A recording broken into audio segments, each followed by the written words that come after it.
Smith. I'm Director of Policy and Research at NEA. In case you didn't hear from me earlier on today, we've already been considering today the massive issues between tackling, on the one hand, fuel poverty and the climate crisis on the other.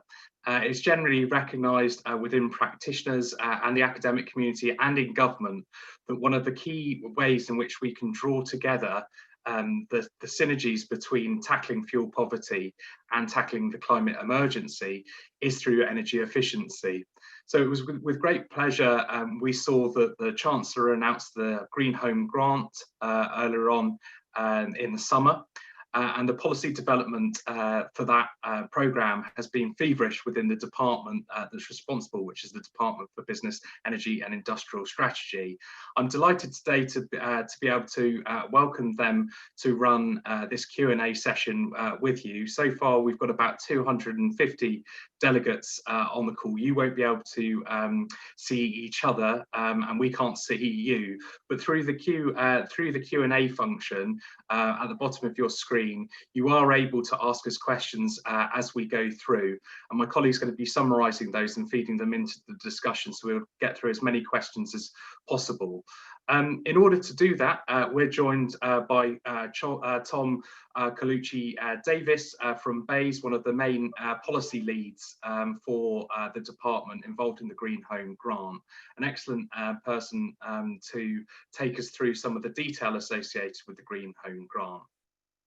I should add, this session is all about improving access to the programme for low-income and vulnerable consumers. There are some vital issues that need to be considered in the context of the supply chain and how industry is going to respond to this huge opportunity to improve people's lives through home energy efficiency improvements. However, that session is going to be at 3 o'clock and is being run by my colleague Danny Crossland. And she can take us through the supply chain issues. So please do stick around for that. But this session is largely going to focus on the opportunities for improving access for low-income and vulnerable consumers through the Green Home Grant. It's right to say that since the announcement, and even prior to the announcement, NEA's made a full contribution towards the policy development. And in particular, more recently, we've been focusing on key opportunities to ensure that the Green Home Grant can complement a lot of existing delivery that many of your organisations will already be undertaking at a local level to support low-income and vulnerable households with the energy efficiency improvements or wider services. I understand from engagement that we've had with our supporters and wider stakeholders that some of the challenges associated with developing bids have created challenges, and the Green Home Grant is a relatively short-term opportunity. However, we were delighted when the government set out a clear role for local authorities in relation to delivery through the local authority delivery mechanism. That LAD scheme is £500 million of the overall £2 billion budget. But over and above that LAD scheme, that 500 million is split between 200 million this financial year to be spent by the end of March, and then the remainder being spent in the next financial year, which again we warmly welcome, because in general recurrent forms of funding, particularly over multiple years, are preferable to shorter term schemes, and we know that from many years of experience looking at this landscape. The time limited opportunity to take part in the scheme, it means that timeframes are condensed for partners to work together to develop schemes and to deliver them in the context of this financial year. We're fully aware of some of those challenges, but we are delighted to be working with a number of parties to try and ensure that we do make the most of the scheme whilst it's available. So without further ado, I'm now going to hand over to Tom Davies from Davies, who's going to take us through some background information. And I hope as we're going through, you'll participate through the Q&A function so we can hit the ground running and get through as many questions as possible. Thanks very much.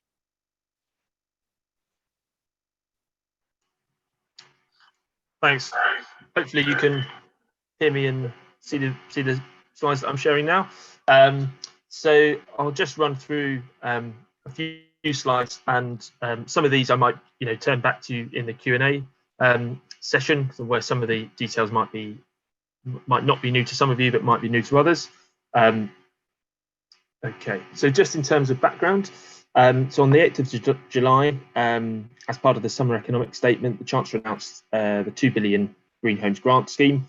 1.5 billion of this is available through vouchers, as mentioned earlier, this financial year, and then 0.5 billion will be spent through the local authority delivery element over the next 2 years, so nearly half, 200 million between now and March, and then the rest to follow through energy hubs. This is announced as part of the package of measures to kickstart the economy and ensure the recovery through COVID. And it's important to see it and see some of the elements of the policy design through that lens, I think. We might turn to that. But also, and I think of most relevance to the group here, we want to boost the green economy and help consumers to install energy efficiency and low carbon heating, with a focus on reducing their bills, increasing the quality of the heating measures and efficiency of their homes, taking a fabric first approach, and ensuring that the measures, the benefits of those measures are spread across England and across the income distribution as well. Okay. So in terms of the scheme itself and who's eligible, homeowners and landlords in England can apply for a voucher towards the cost of installing energy efficiency and low carbon heating improvements. For the I guess the main part of the scheme, I think we probably need to develop terminology a bit. The voucher can cover 2/3 of the cost up to maximum government contribution of £5,000. And we say that only one voucher is available, but that's not to say only one measure is available for each property. So the voucher can cover a range of measures, and I'll explain the distinction a little bit between the primary and secondary measures. But as I say, depending on the costs of the measures you're interested in installing, or a household is interested in installing, the voucher could cover several, and the voucher could cover several measures across several different installer companies as well. The system will allow that. But I guess what we're saying here is that the application process needs to be taken through once, and a homeowner needs to know what measures they want to install, and the combination of measures they want to install when they make that application. If you are on a low income, and that will be measured by receipt of certain income related benefits and some other benefits, and the list has been published on gov.uk, you can receive a voucher covering 100% of the cost of improvement. The maximum value of this voucher is £10,000. In terms of the quality of the measures, and this is a real priority for us, only certified installers are eligible to carry out the work. This ensures that high standards will be achieved, and ensures there'll be trust in both the point of installation, the point of getting a quote, as well as the guarantee associated with measures that will be provided as well, and then resolution of disputes or concerns is dealt with quickly and effectively. So to that end, installers must be registered with Trustmark and certified to PAS 2030 or MCS, depending on whether they're installing energy efficiency or clean heat, low carbon heat measures. And the certification bodies, there are a range of them across the different measures, but these are all accredited with the UCAS, the UK Accreditation Service. So just to set out a little bit that distinction between the primary and secondary measures. So the primary measures, we're looking at a range of types of insulation and also low carbon heating, so air source, ground source heat pumps, solar thermal and biomass boilers, and we'll be setting out further detail on I guess the types of low carbon heat measures which may fall slightly in between these broad categories we set out over the next couple of weeks ahead of scheme launch.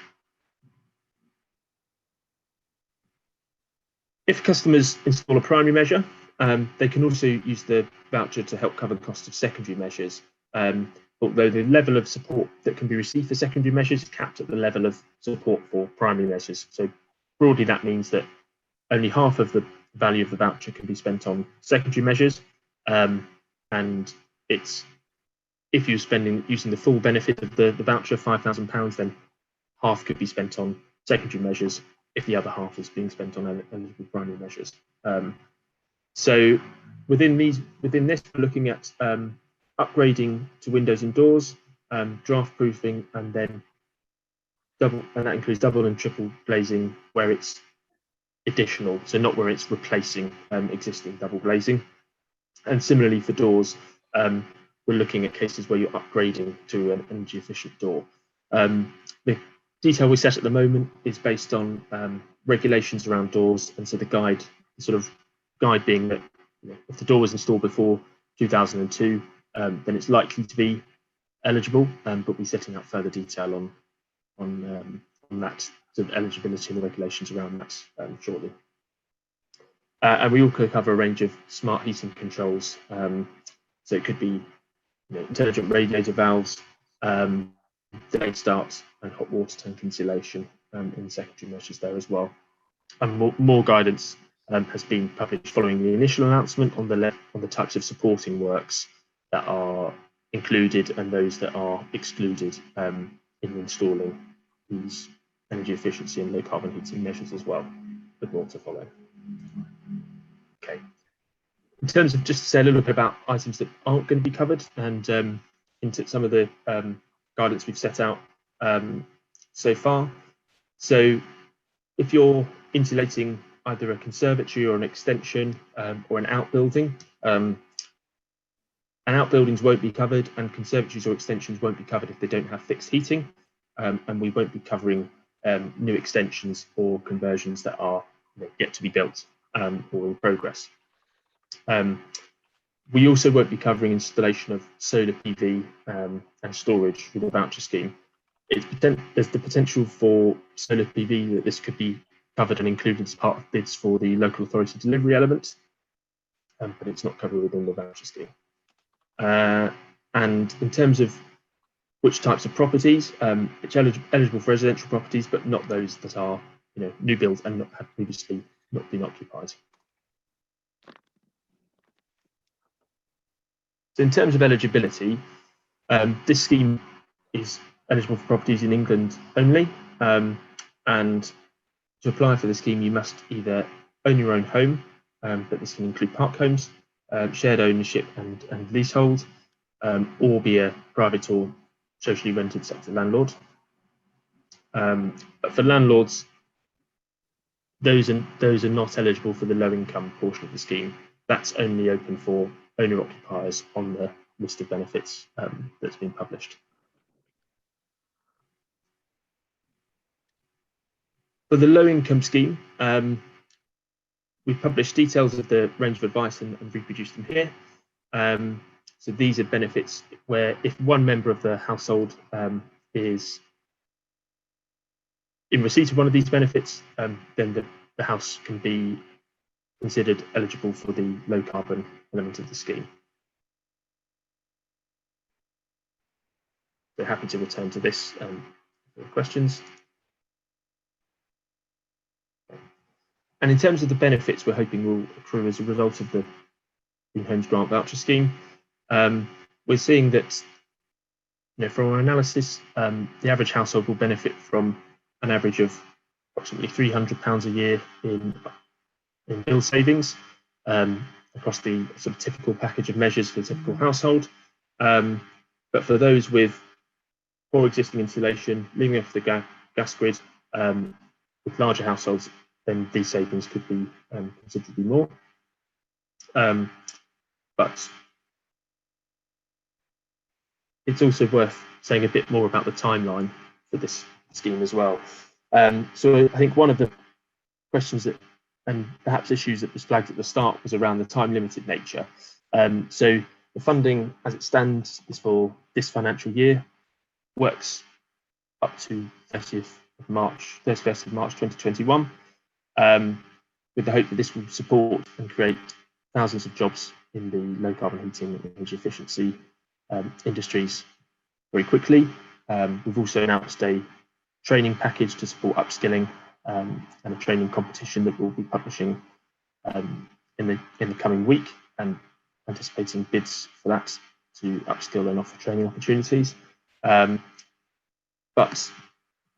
the hope is that we're aware that this is a big challenge for the supply chain, and we're saying a bit more about how we're hoping to meet that challenge, and we're taking questions on that at the second session.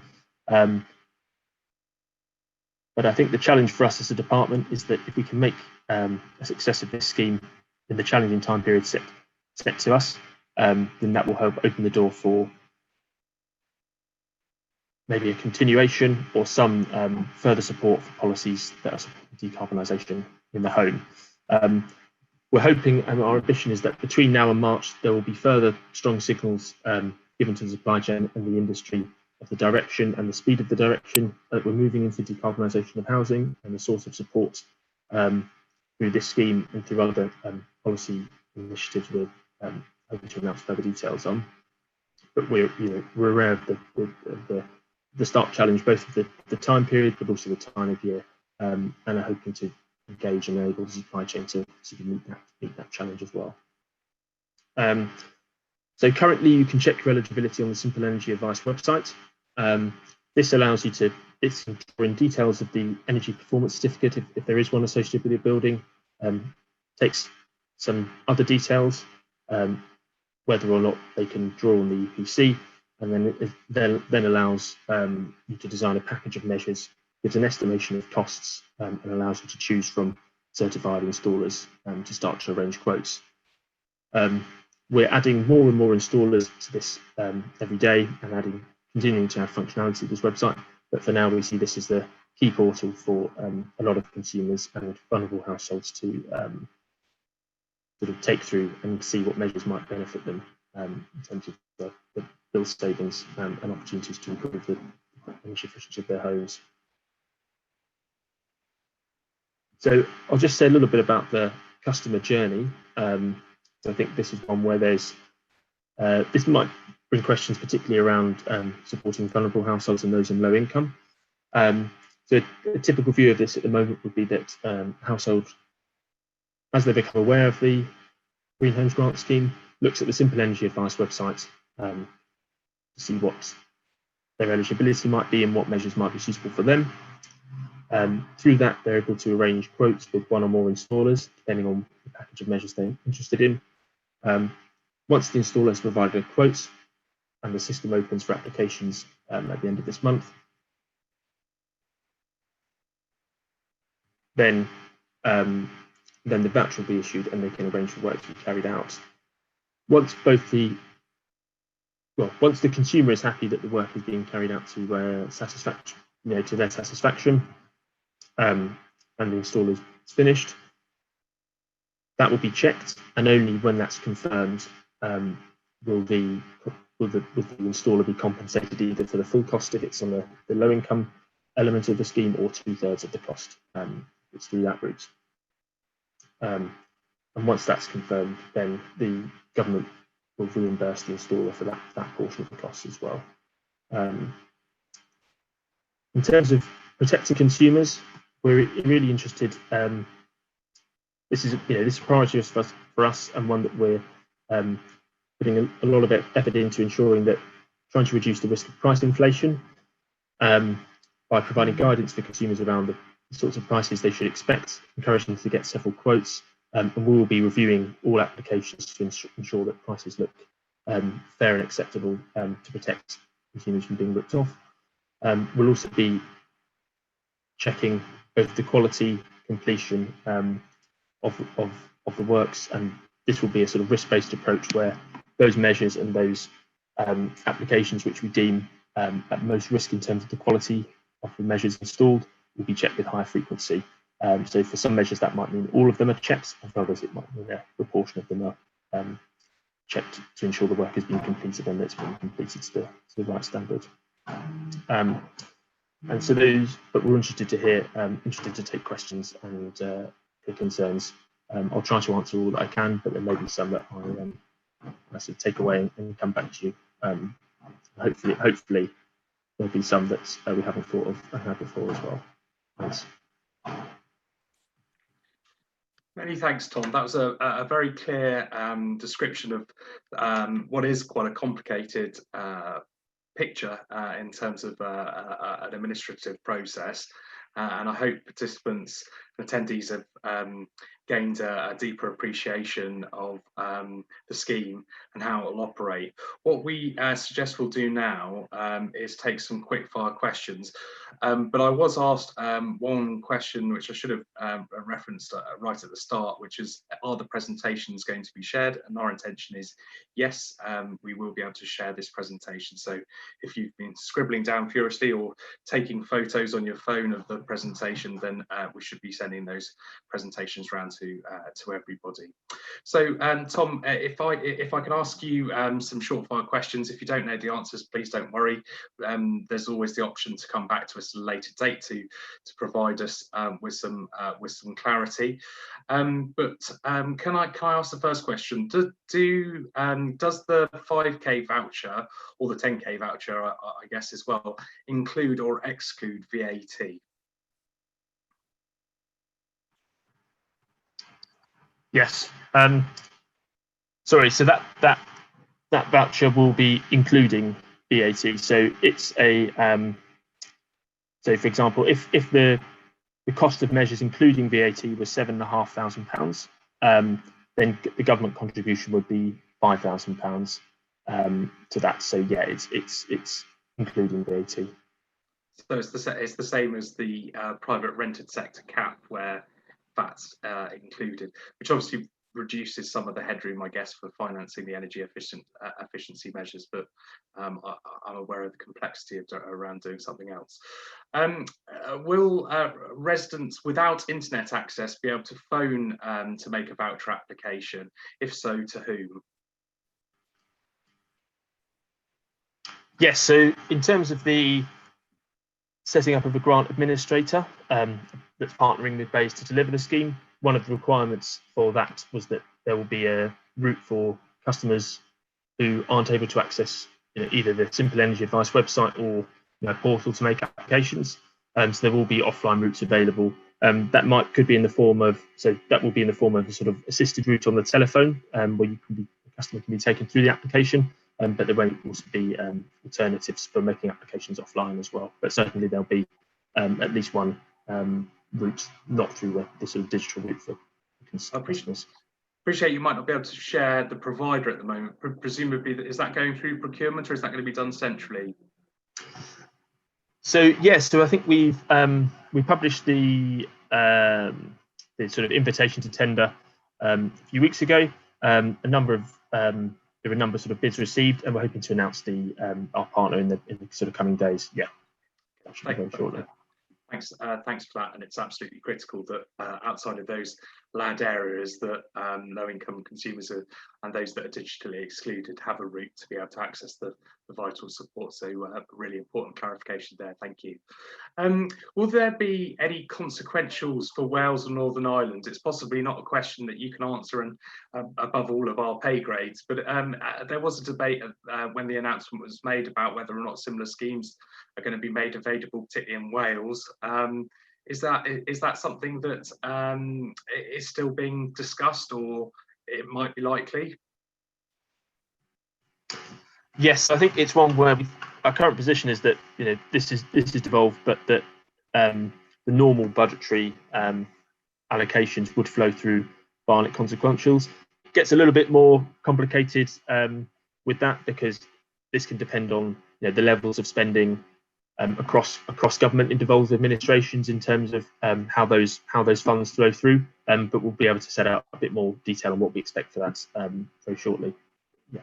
Okay, thank you for that. Can an advice agency or a local authority bid for a block of vouchers, or do they have to submit them as individual requests? Yes, so it could be housing association, local authority, or other landlord that would like to see improvements in multiple properties. They will be able to group applications together. That would be, I think that's something we understand makes sense because of existing relationships with suppliers, work they may have had planned or been thinking about for some time. So yes, that route would be available to them to minimise and avoid the need for making, identical applications for several properties within the same development or sort of neighbouring properties in the same road. So that would be available. It's probably worth saying that there may be caps, and we'll announce more detail due to sort of state aid considerations about the maximum support that could be given for any one organisation, be it a housing association or sort of other landlord. But yeah, we're anticipating that definitely grouped applications for a number of properties and a range of measures across those properties will be allowed, and that will make best use of the system. Okay, thank you again. Will it be the landlord or the tenant that applies for the voucher in the private rented sector? Yes, so it will be the landlord that makes the application, and will be, I guess, advertising this to tenants on the basis that they can use the Simple Energy Advice website to investigate recommended measures for their property, and there is the functionality to produce a plan which can then be sent on to your landlord or presented to your landlord to encourage them to sort of pursue this route and secure the funding available. We're also hoping that the environment around regulations for energy performance in different parts of the housing stock will encourage those moves on behalf of landlords as well. But yes, at the moment it's landlords that we would need to apply. It's the owner of the property that needs to apply. But we're working with we're working to ensure that there are routes for tenants to recommend these measures for landlords, and there are other levers that we're working to try and encourage landlords to participate and improve those and pass those bill savings on to their tenants as well. I'm sure they can realise those.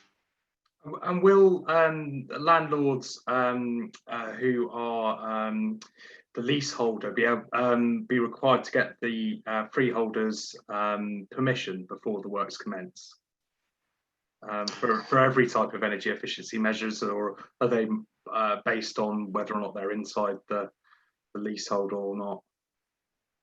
Yeah, so that will be something that needs to be for individual properties. Their ability to make those changes, depending on their own leasehold and freehold arrangements, will need to be sort of worked through the leaseholders. But we're hoping to give guidance and support through the application process for getting that agreement, and also to support, say, if we're looking at a development with several residences within the same building, to support them grouping applications together and getting that agreement from freeholder as necessary, especially when we've got mixed forms of ownership as well.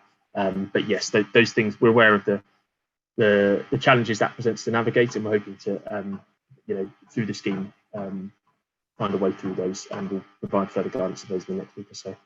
Thank you. Who decides and manages which quotes goes to the installer? Who decides and manages which quote to go with to do the install? So where there's a choice between, I think you've got to submit, is it three quotes? Who decides which one they go for? Is it just it's the homeowner? Yeah, so at the moment, the language and I think we've set out on gov.uk is it's a recommendation for consumers to get 3 or so quotes, maybe 3 or more quotes, to try and ensure good value. But that's not a requirement, and I don't anticipate us requiring people to go with the lowest possible quote. And I think it's trying to balance the different types of ownership we're looking at, different levels of experience. So, we'd obviously understand for a housing association application, they may have existing suppliers that they're comfortable with, they're working with. And so the idea of getting few or more quotes would seem a sort of additional burden and unnecessary. But for those less experienced, we'd hope that getting several quotes is a way of ensuring sort of value for money for them. But it won't be we don't anticipate it's a requirement. I guess what we're also trying to do, and a big part of ensuring that value for money as well, will be the scrutiny of the application. So if the value of an application looks odd for the measure that's described, looks very expensive, we'll be digging into that deeper and trying to uncover what's going on, and potentially the application would be held up and could ultimately be refused on the basis of the cost quoted being too high once it's investigated further. So that's, we hope, is an additional incentive to ensure cost inflation is kept at a minimum over the course of the scheme. And just thinking of the counter to that, would you be also vetting proposals where the cost's too low? One of the nagging concerns or the questions that came up in the previous session that we were running is how are BEIS going to ensure that capital contributions aren't required in the same way as they are often required for the energy company obligation? Obviously, if the price is very low, then that might indicate that the householder, despite being eligible for the low income element of the programme, is being asked to make a large capital contribution towards the cost of the works. What sort of safeguards are being put in place around that issue? Yeah, no, that's a good point. So I think we're interested in that as well. I think part of that will be through engagement and the communications you put out there around what customer journey looks like, how they should engage, at what point, if there is a customer contribution that's required, that's made, but also for the low income scheme that there is no expectation of a customer contribution, and that's the way the scheme has been devised, so making that clear. And I think probably flagging early on it when those issues are occurring. But I think that's probably one which we'll be setting out further guidance on how consumers should be engaging and what our expectations are for installers to try and mitigate those issues. But yes, we're interested in and we'll be scrutinising situations where the costs appear abnormally low and abnormally high, and understanding what's sitting behind that by speaking to applicants and understanding what contribution they've been asked to make. But yeah, that's where that's still a risk that we've got to manage. Okay, thank you. How many this is again a question that came up in the last session. How many local authorities have applied for the Green Home Grant LAD funds? I appreciate you can't tell us which ones and how many have been successful, but could you give us an overall idea of how many local authorities have applied for the, I think it was the 1st of September deadline? Yes, I've got it.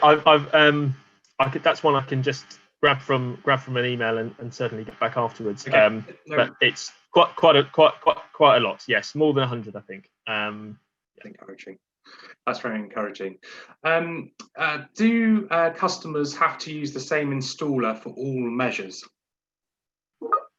No. So that's when we're saying one voucher. That's, I guess, you need to have a sense of what measures you want to apply before you make your application over the course of the scheme between now and March, but those can be through different installers. So if either because you're going with installers that can't offer all the measures, or you want to, for any other reason, divvy them up because you think one installer is offering better value for insulation and one is offering better value for another measure, that's fine. And you can make an application that covers measures across several installers, and yeah, the system will allow you to do that. Yeah, that's fine. It doesn't mean to all be one installer. That's fantastic, thank you. One area, as I'm sure you're aware, there's a big opportunity is to link some of the assistance through the LAD element of the programme to existing health and housing schemes. One of the major tenets of those schemes is to provide support for broken boilers and broken gas heating systems. Is there any access through the LAD scheme or the wider voucher scheme for help with broken boilers at all? So I think with for the voucher scheme, unless it's moving to a form of upgrading to a form of low carbon heating and admissible type, I don't think it will be covered. So a replacement gas boiler or fossil fuel boiler wouldn't be covered through the voucher scheme. I think there's potentially a bit more scope with the local authority delivery element, and that's obviously geared towards targeting across those districts. Local authorities will be targeting those in low income, at risk of fuel poverty, and there's a bit more scope and breadth to what bids might be submitted and the measures they might cover. But I still think that will be administered broadly towards the same principles of the voucher scheme, and with a desire to move away from fossil fuel heating. So yeah, covering replacements when it's a move from gas boiler or fossil fuel heating to low carbon heating. But I'm aware for the voucher scheme, for many households, the improvements you might need to make to energy efficiency or the suitability of the building to get it up to a level where low carbon heating is making bill savings might mean that that's not the best option or going to be unlocked through this voucher scheme. But no, unfortunately, I don't think replacing boilers would be for the people in that situation. The voucher scheme is probably not going to be the immediate solution. Okay, but a bit more flexibility potentially through the LAD scheme. Okay, as the vouchers can cover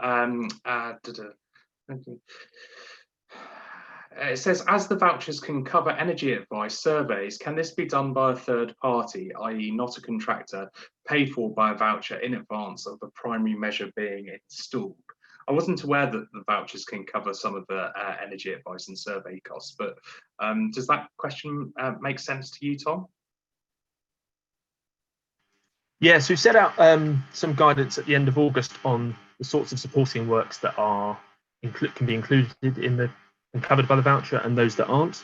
And I think the sorts of things that we've set out that could be covered by the voucher are design drawings and calculations, modelling to evaluate, say, moisture risks, payback, structural engineer costs or a damp specialist. Those sorts of things would be covered by the scheme. The sorts of things that we're not covering are building surveys or designs that are not linked to a retrofit. But broadly, we are able to cover some of those supporting works when they're related to the retrofit activity. But those supporting works, if they were going to be covered, would need to be covered through the voucher application. So this is something where we'd be looking for applicants to gain quotes for that sort of enabling work and supporting work, as well as the measures when they make their application, if they want those things to be covered and the cost to be covered.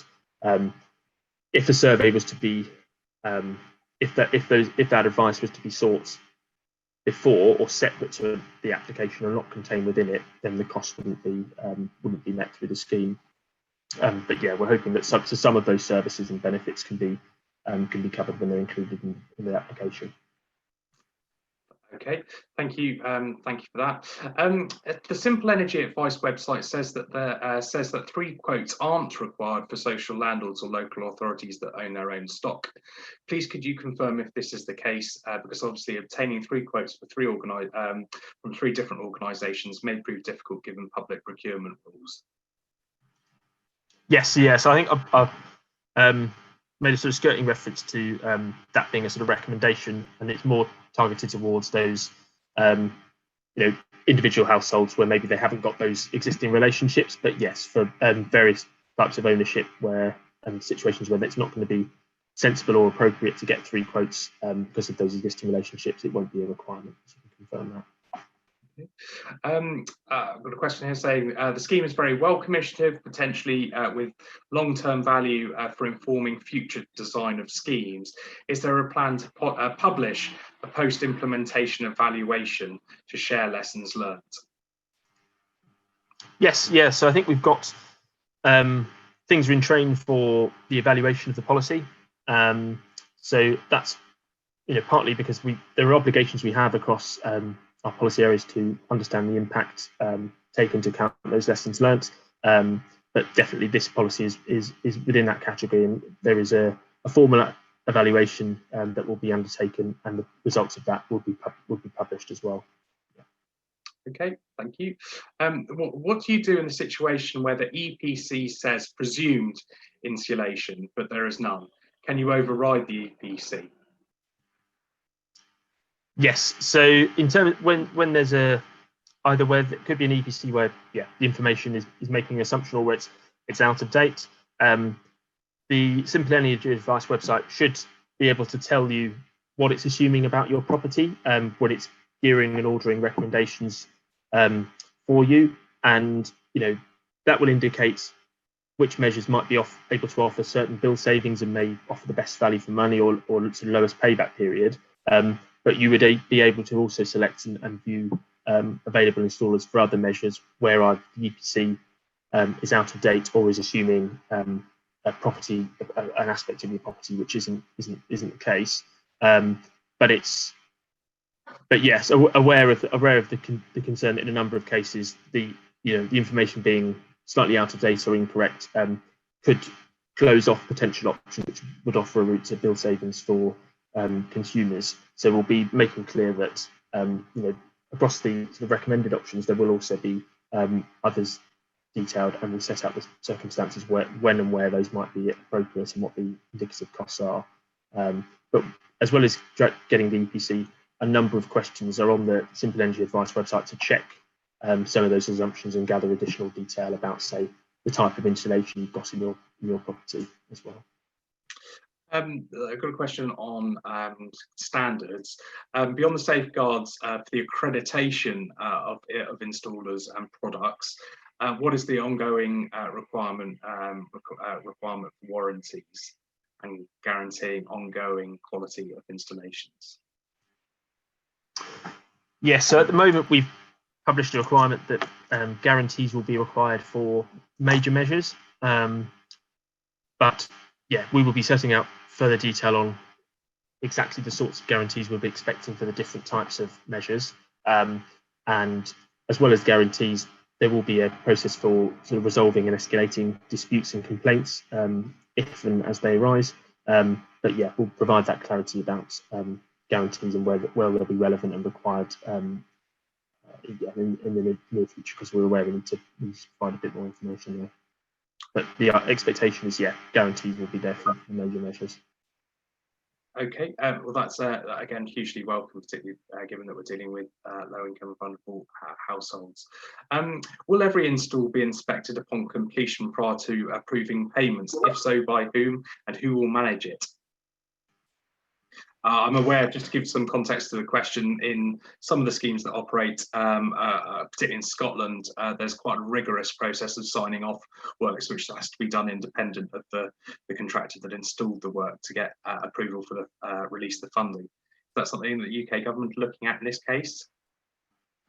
Yeah, so for some measures, so there'll be, I guess, a number of checks that will be carried out for all installations, whether they, partly some of those checks might be done, I guess you might call them sort of checks that are done at the desk of the grant administrator, checking with the consumer to understand whether the work's been completed. But additionally to that, there will be lots of on-site checks carried out. So for some types of measures, all installations of those types of measures there'll be a sort of on-site inspection to understand the extent and quality of the work and report on that before payment is made. For some other measures, it will be a proportion rather than maybe the totality of installations which are checked on site. But we'll be taking a sort of risk-based approach based on how complicated the measure is and what the risk of a sort of faulty install might be. So for some, it will be all measures, and for others, a proportion of them.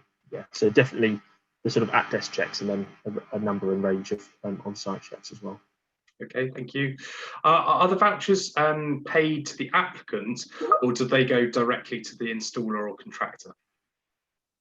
Yeah, good question. So the voucher is paid directly to the installer. So depending on whether, say they're going through the low income scheme, once the voucher is approved, that's provided to the applicant. They will then provide evidence of that voucher to the installer when they've arranged the works. And once the works are completed and the applicant is satisfied, the installer will then use the details of that voucher to seek compensation and sort of reimbursement from government once we confirm that the measure has been completed to sort of the satisfactory standards. The difference when somebody's participating in the element where 2/3 of the cost is covered for the sort of higher income element, it will be that once the consumer has paid their contribution and confirm that, the installer will then seek reimbursement for the remaining 2/3 again from government once we can confirm it's been completed. Yeah, that's very clear. Thank you for that, and I think that everybody's grateful for that system. given the implications that it might have to benefits, payments, etc. Can local authorities issue a flex declaration if a fuel poor householder isn't in receipt of certain benefits? I'm not sure if this is from similar to the LA Flex under Eco, whether or not this is pertinent just to the LAD bit of the scheme, or generally in terms of a local authority supporting a fuel poor householder to make an application through the telephone system or whatever that is. Yeah, so I don't think it will be possible with the voucher scheme. I think there'll be a bit more, depending on, we'll be assessing the bids that local authorities have submitted, and I guess energy hubs when it gets to that point in future. There'll be I think there will be the flexibility to allow for those sorts of considerations, but not through the voucher scheme. It will be the benefits the list of benefits that's been published, and those being evidence will be the sort of qualifying criteria. Okay. What happens when an installation doesn't meet the requirements to be checked off? Will this leave the customer out of pocket, or would this just go down the complaint route? If the contractor is approved and the customer has followed the guidance, it could be hard if the fund is not released. I guess some of it's around the protections that you talked about earlier, about the money only being released to the contractor once the household is satisfied with the quality of the work. But do you want to answer that question, Tom? What happens if it doesn't meet the requirements to be checked off?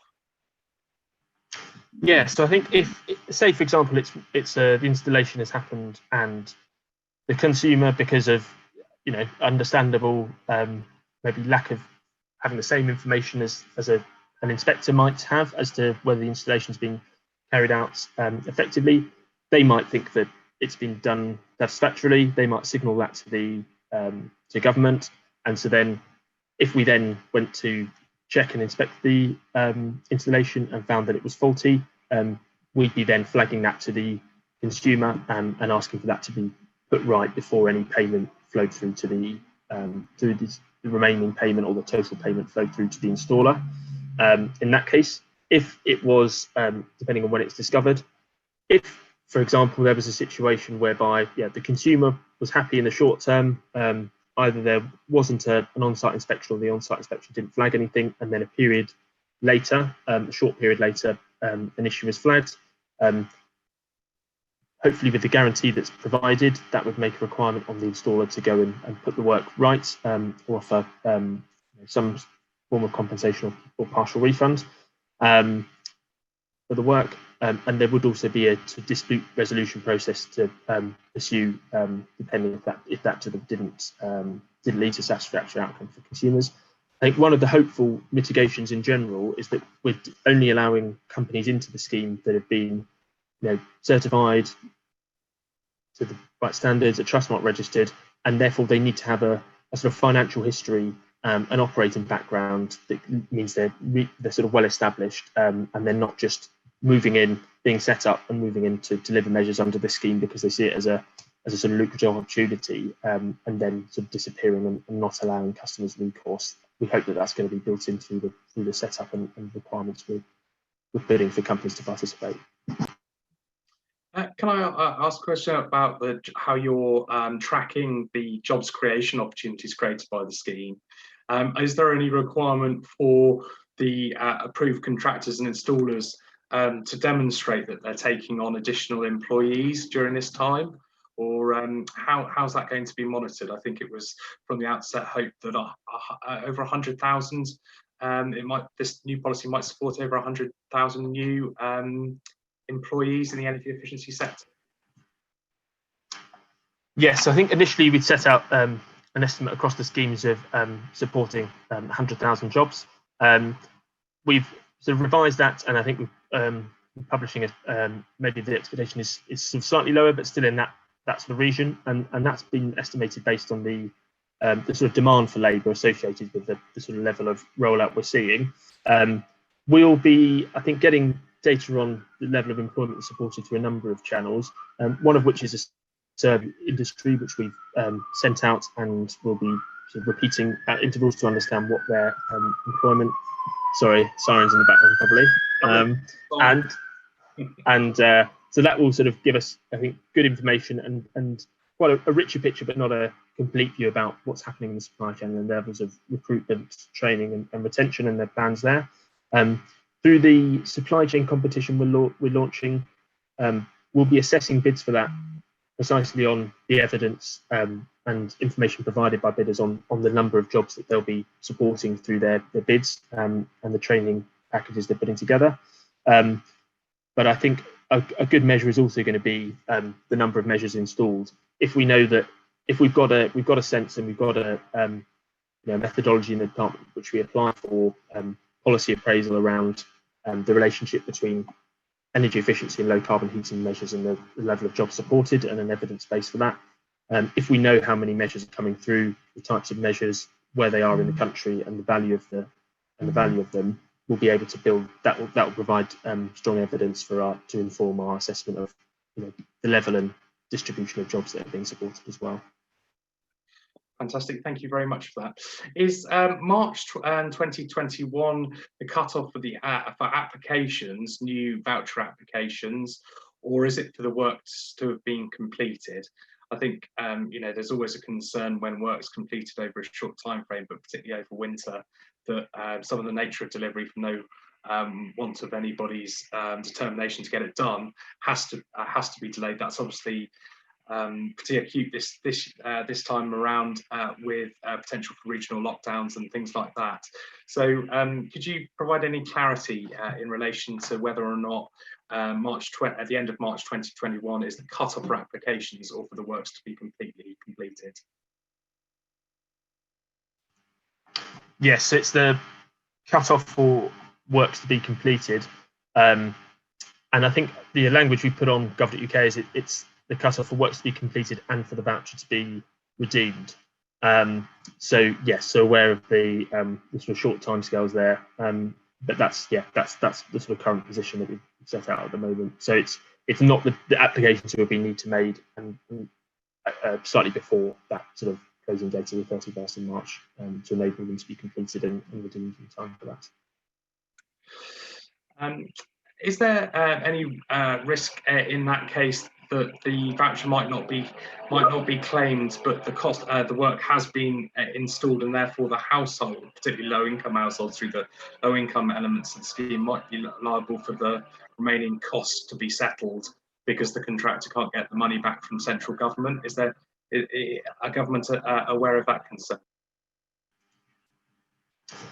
Yeah, no, I think that's a relevant concern. I think we'll be setting out further guidance on exactly what, how to manage those sorts of circumstances when we get to the sort of business end at the end of March, and how to manage those circumstances whereby it could be for unforeseen reasons, could be either thinking about sort of inclement weather and sort of good reasons why work might be delayed and planned, to ensure that consumers, through which channel they're applying for, won't be liable for costs that they wouldn't have been if they'd taken steps to try to get the work done in time for the closing date of the 31st of March. So yeah, so we'll be setting out further details of that to try and exactly avoid those circumstances where reasonably you wouldn't expect, or consumers shouldn't need to cover those costs when works have been arranged within that period.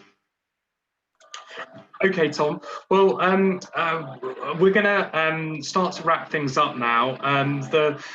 We've had over 150 questions from over 350 participants. I didn't want to tell you how many people were on the session when we started, just in case it made you nervous. But congratulations, you've been able to sustain a huge number of participants on this session. And you've been able to answer, from my perspective, all the questions that I've put to you in an incredibly clear and concise way. I think the content that the session has been recorded, and it's streaming live on YouTube. So if folks are picking your ears and want you to want to get the latest update on what the scheme is and how it can help people, then please do download it from the website. From from YouTube, so you can watch it back at your own leisure, particularly if it's interesting to your colleagues. My only final reminder is that the links to the presentation will be sent around. You will be able to get your hands on that. And my colleague Danny Barnes, not Danny Crossman, that was her pre-marital name. It's now Danny Barnes, is going to be running a session on supply chain issues to do with the Green Home Grant straight after this, starting at 3 o'clock. So if you're from the industry and you would like further clarity about supply chain issues and standards, then please do join us then. Thanks very much. It's been a great pleasure to chair this session. And one final plea, I'm sure you will, but please do everything you can to respond to this big opportunity, because we've got a tremendous opportunity to make a huge difference to people's lives if we can take advantage of this scheme. So thanks very much, and I hope you enjoy the next sessions and the remainder of Warm Homes Week. Thanks very much. Bye-bye.